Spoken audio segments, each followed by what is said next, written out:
এরপর আল্লাহ তাআলা বলছেন ওয়ালা তাজাসসু, তোমরা মানুষের পিছনে গোপনীয় কথাটাকে উদ্ঘাটন করে দিও না। আল্লাহ তাআলা বলছেন তোমরা মানুষের পিছনে গোপনীয় কথাটাকে উদ্ঘাটন করে দিও না। এটা আল্লাহ তাআলা আপনাকে আদেশ করছেন। আর রাসূল সাল্লাল্লাহু আলাইহি সাল্লাম তার ব্যাখ্যা দিয়ে সতর্কতা বলছেন ওয়ালা তাজাসসু ওয়ালা তাজাসসু, তোমরা মানুষের গোপনীয় কথাটা কান লাগিয়ে শ্রবণ করো না, তোমরা মানুষের গোপনীয় কথাটা প্রকাশ করে দিও না। আল্লাহ তাআলা শুধু প্রকাশ করতে নিষেধ করলেন, আল্লাহ রাসূল আরও সতর্কতার জন্য কান লাগিয়ে শোনাও নিষেধ করলেন। আর আপনি রাস্তা দিয়ে যেতে যেতে দোকানে বলছেন হ্যাঁ ভাই বলেন তো কি হয়েছে, একটু কি আছে না।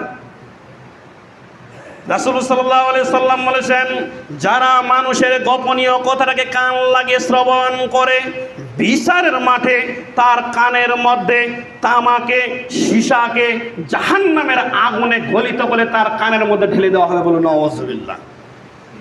আপনি বলাটা তো পরেকার বিষয়, শুধু যদি শ্রবণ করেন যে অমুক ভাই একটা মানুষের সমালোচনা করছে আর আপনি কানটা লাগিয়ে শুনেছেন, এটার শাস্তি হচ্ছে বিচারের মাঠে আপনার কানে তামাকে সীসাকে জাহান্নামের আগুনে গলিত করে আপনার কানে ঢেলে দেওয়া হবে। এ কথাই চূড়ান্ত, এখনো জাহান্নামে দেওয়া হয়নি, এটা বিচারের মাঠের শাস্তি।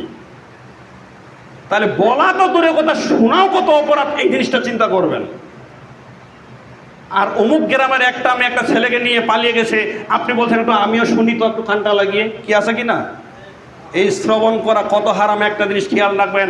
আপনি যদি কারো গোপনীয় কথা শ্রবণ করেন তাহলে আপনার কানে সীসাকে তামাকে গলিত করে কানের মধ্যে ঢেলে দেওয়া হবে।